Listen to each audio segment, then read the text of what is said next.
Yayın gəlişi ilə Naxçıvan Muxtar Respublikasının bir çox ərazilərində bitən pərpətöyün həm təbii qida, həm də xalq təbabətində istifadə olunan faydalı bitkilərdəndir. El arasında bu bitkiyə pərpərən də deyilir. Belə ki, pərpətöyünün tarixi 4000 il bundan əvvələ gedib çıxar. Avropaya 19-cu əsrdə gətirilən bu bitkinin vətəni Hindistan və Braziliya hesab edilir. Qədim Yunanıstanda isə daha çox dərman bitkisi kimi tanınırdı. Bu faktda Hipokratın əsərlərində də rast gəlmək olar.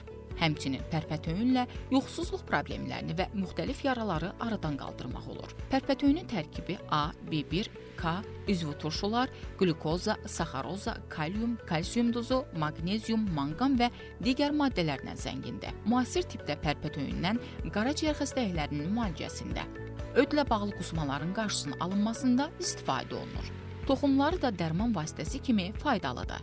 Bu bitkinin müntəzəm istifadəsi immun sisteminin güclənməsinə, ürək-damar sağlamlığının qorunmasına və orqanizmin vitamin ehtiyacının ödənilməsinə kömək edir. Naxçıvan Muxtar Respublikasının bir çox ərazilərində, hətta həyətyanı sahələrdə də bu bitkiyə rast gəlmək mümkündür. Bazarlarda bu mövsümdə insanlar tərəfindən bu bitkiyə tələbat artıb. Yayın gəlişi ilə əlaqədar olaraq bazarlarda pərpətöyün, el dili ilə desək pərpərən bitkisi öz yerini alıbdır. Bu bitkinin tərkibində vitaminlər vardır ki, həmçinin bundan milli mətbəximizdə 3 çeşiddə yemək hazırlanır. Pərpəyan tələbatını da millət alır. 4'ü 1 manat, 5'i 1 manata verir uyğun qiymətə. Pərpəyan da Naxçıvan şəhərinin Kürtəpə kəndindən gəlir, onu da araz gətirir, pərpəyan. Hər sözün gətirir yanına, satılır. Mövsümü qısa olduğundan insanlar pərpətöyündən maksimum faydalanmağa çalışırlar. Mətbəximizdə bu bitkidən müxtəlif çeşiddə yeməklər hazırlanır. Pərpərənin faydalarından danışdıq.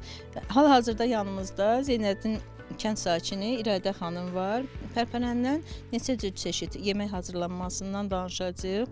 Xoş gördük İradə xanım. Xoş gördük. Nə hazırlayırsınız, necə hazırlanır? Bu gün pərpərənin qatıqla hazırlanmasını eləmək istəyirik. Pərpərəndən neçə cür yeməklər hazırlanır.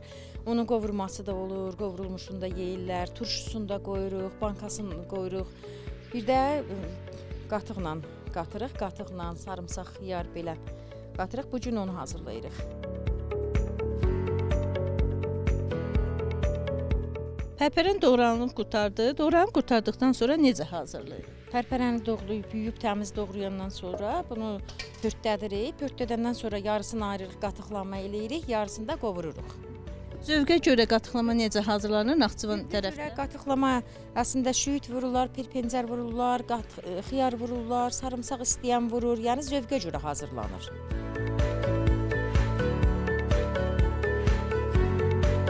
Pərpərən bişdikdən sonra bunu süzürük, suyunu süzürük. Süzəndən sonra içinə hər kəs zövqünə görə xiyar vurur, sarımsaq, pencər. Kim necə istəsə elə eləyir. İndi bunun birazını biz qatıqlama eləyəcəyik, birazını da qovuracağıq.